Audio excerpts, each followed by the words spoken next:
Those who cannot change their minds cannot change anything. This is Success with Srini.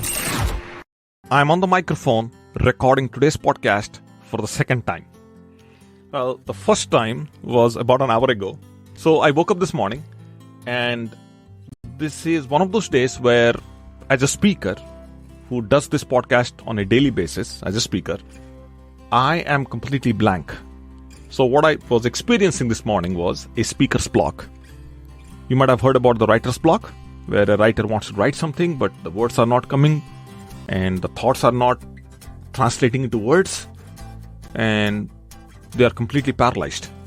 So as a speaker, I was paralyzed this morning. And the way I rescued myself was I went back and I checked my phone, and something that I do all the time. For some reason, I did not do that today. But when I went back to my phone, I have like 4 questions from 4 different people. And now suddenly I have the energy to record today's podcast. And the question that I'm trying to answer today is from a listener of this podcast who is asking about vacations, spending money that they do not have, and experiencing some kind of work stress that they are trying to escape.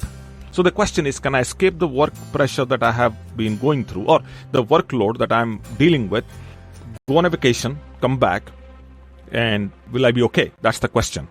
It's a long question.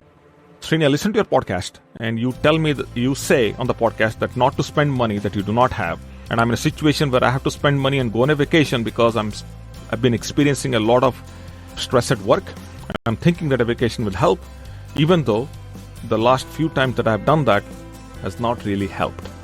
Good one. Okay, what are your thoughts? This question did not come in as a podcast-related question. This question came in just specifically because they listen to me on the radio, and they're asking my help, talking whether hypnosis can help with the stress they're experiencing. But I'm turning this question into today's podcast because I have no idea. Okay, so stay with me. This is going to help though. This is going to help, hopefully. Okay, so there is a difference between getting tired and getting exhausted versus getting burnt out. The burnout is different than the stress. So if you are stressed, you are getting exhausted, you are getting tired, then there is a different way to approach it versus you are now completely burnt out. I'm going to make the distinction. I'm going to call them out as 2 different things. I'm going to qualify both these things, and then you can decide what you need to do. If you are tired, if you are exhausted, that means you are enjoying what you're doing. It's just that you lack energy, and you're not able to get things done in the amount of time that you need to get things done. You need to approach differently. You need to figure out the energy equation.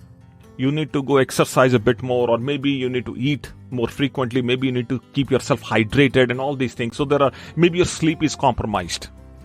You got to look into those things. The functions that lead you into doing what you need to do need to be addressed.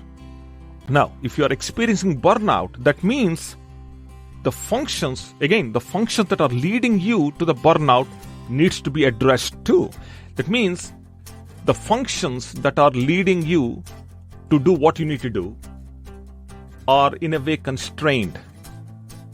Okay, so let me explain this. Let's say you want to do 10 push-ups. The 10 push-ups will take you 3 minutes. Usually take you 3 minutes. And you could do those push-ups in 3 minutes at any point in time. That's the average, that's the performance, that's the metric, right? Now, for some reason, you're not able to do those 10 push-ups in 3 minutes. You are taking 30 minutes to do 10 push-ups. You want to do it in 3 minutes or under 3 minutes, and you have been doing that, but you are now taking 30 minutes. Now, if that's the problem statement, and if I'm looking at the problem statement, the question that I will ask you is, what are you doing prior to attempting those 10 push-ups? So what are the things, or what's the sequence, or what are the events that you're dealing with before engaging in push-ups? Now, turns out that you are running for 2 hours before attempting these 10 push-ups. So your 2 hours run is constraining the 10 push-ups. So you're exhausted, you're tired, So that constraint, for some reason, you are not seeing it. You're not seeing that you're exhausting yourself with the 2-hour run. And now here you are trying to see whether you can still do the 10 push-ups under 3 minutes. This is a very oversimplified example, but then hopefully you get the analogy, and the analogy is simple. People are measured, every student is measured in the school with the grades they get. But what the amount of constraints each individual or each student is dealing with in their lives, in their individual lives, is hard to measure. Some are dealing with too many things, some are not. So, different emotional states that each student is going through to come to the same exam that's going to grade them the same way. Hence, one student's performance or the result is different than the other student's performance. And the results show different numbers. So, when you constrain yourself, the burnout happens because of emotional stress. Now, if you're experiencing emotional stress, then it's a burnout, and there is a different thing that you have to do. If you are simply tired, that means you probably are experiencing fatigue. That means there are things that are happening which are not necessarily at the emotional level. They're happening because they're at a logical level. So logically, you can look at and say, okay, I need to go drink more water, or I'm going to eat better food, or I'm going to pace myself better so that I can get things done. And because that's why I'm not able to do things, and that's why I'm tired. Got it? So that's the difference. Hopefully I'm clear. Maybe I'm going to, if I do a third or fourth take on this podcast, maybe I can even simplify this. But I don't have time. I need to get this podcast out. So you get the idea. So let's talk about the burnout for a second. I'm going to share a few more thoughts on this. Burnout. Emotional stress. Primary reason for experiencing burnout. And we need to understand what is causing this emotional stress. Well, emotional stress, we don't know what is causing, because there could be so many things going wrong. But then we know the symptoms of emotional stress. For example, let's say you have a bad mood. You are irritated throughout the day. Maybe you have difficulty in making decisions. Maybe some suicidal thoughts. You don't see life the same way anymore. You are withdrawn from your friends, family. A sense of hopelessness is coming in, creeping in. You lack sleep. You are become an insomniac. All these are symptoms of emotional stress. Now, I'm not saying that these things independently may not exist without emotional stress. But if there is emotional stress, then these things do show up, and they all show up cumulatively, collectively. So, what can you do? Now, this is the point where people reach out for help. Clearly, you should reach out for help. So, when people go through emotional stress, they go on vacations, they could. Temporarily, they may feel good coming from a vacation, but then these things do come back. If you have genuine emotional stress, it will genuinely come back. There is no way to escape this. But there is a way to escape this. And now that we are talking about the emotional stress, let me share the solution to this problem too. Now, there are different ways to approach this. It depends who you talk to. Some people tell you, well, you need to cut down your expectations. Maybe you need to improve your overall holistic life. You need to do 20 other things like sleep well, eat well. All different people give you different ideas. What I have seen, and this is through my own experience working with people, is that every time you have emotional stress, you need only one thing. You need to decompress yourself. Decompression is not simply taking a vacation. Decompression means that you need a strong support system. A strong support system could mean that you need to get back friends into your life. A strong support system will also include getting a therapist or 2 or 3 therapists at the same time into your life. So you need a support system. So a decompression will involve some kind of a support system. So that's the step number 1. But then decompression also includes, or a leading component of decompression is a coping strategy. And a coping strategy is something that your therapist should be able to create for you.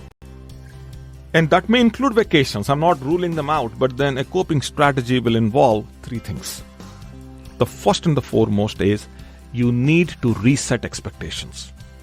You are not the same individual and you cannot have the same expectations.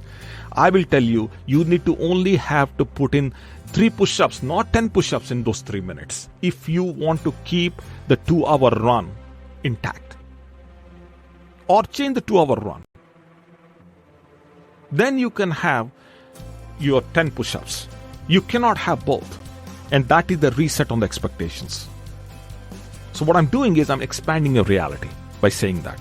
The second thing I will do is I will redirect your mind. And redirection has so many different things to it. As a therapist, redirect your mind. I will redirect your mind to music, maybe reading books, something like that. So just a little bit of distraction. So redirection, distraction.